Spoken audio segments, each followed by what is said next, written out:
What's up, everybody? It is always a good day when I'm in the presence of some Prospector XLs. There's two of them here. This gray one and a black one. And this thing looks amazing. And I'm talking about this lift right here in this video.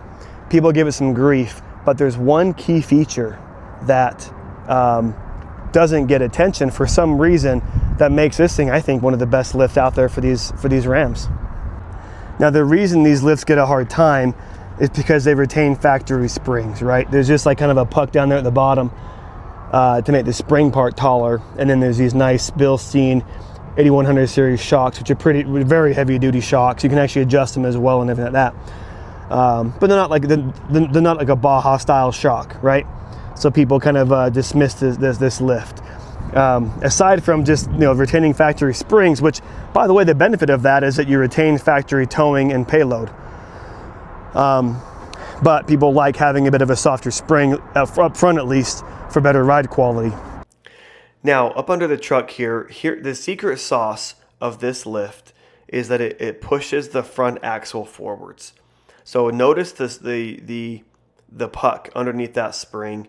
It's kind of, it goes up and back. And that's because the front axle has shifted forwards, but that mounting point needs to be in the same spot. And I think that's why they haven't done just a 3-inch taller spring, how other lifts do, because you have to have room for that puck to angle it backwards.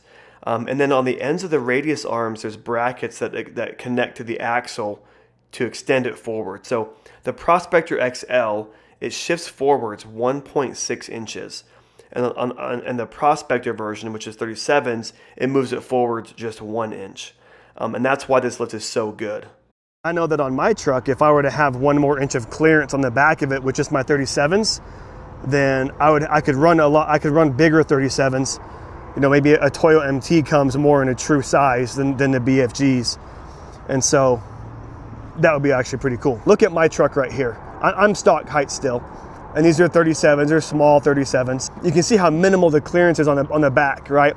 I had to kind of heat and remold my plastic that covers the pinch weld.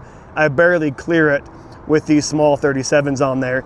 And if you look, even with a normal lift, like a 2.5 to 3 inch lift, you still have to trim up the pinch weld and maybe even trim the plastic, and sometimes even trim the pinch weld a little bit, which is never quite ideal to have to mess with the pinch weld. And so, but the AEV lift solves the problem of how tight it is on the back of the wheel well with bigger tires. Here's a bit better look real quick at that angle of the puck I mentioned earlier. But here's my next question though. It's about the spring. When people have complained about the lift, it's mostly because it has factory springs and they want a longer spring that kind of has that progressive load factor to it, so it's softer at the top end for ride quality. Then get stiffer before it bottoms out and that kind of a thing, which makes total sense. But could you not just get a different spring to put in this spot? Now, I know most of the ones like for Carli, Thuren, or BDS, they're usually like a 2.5 inch lifted spring. That wouldn't fit because you need the puck at the bottom that angles back to get the spring in the right spot. But could you just get a different, if it's the same height spring, I mean, any spring in that case would work, I think, if you didn't, want to use those factory springs. But either way, if it doesn't work, is it worth the trade-off? Having more clearance behind the tire, is it worth a stiffer ride? So with these AEVs with the 40s, they do definitely trim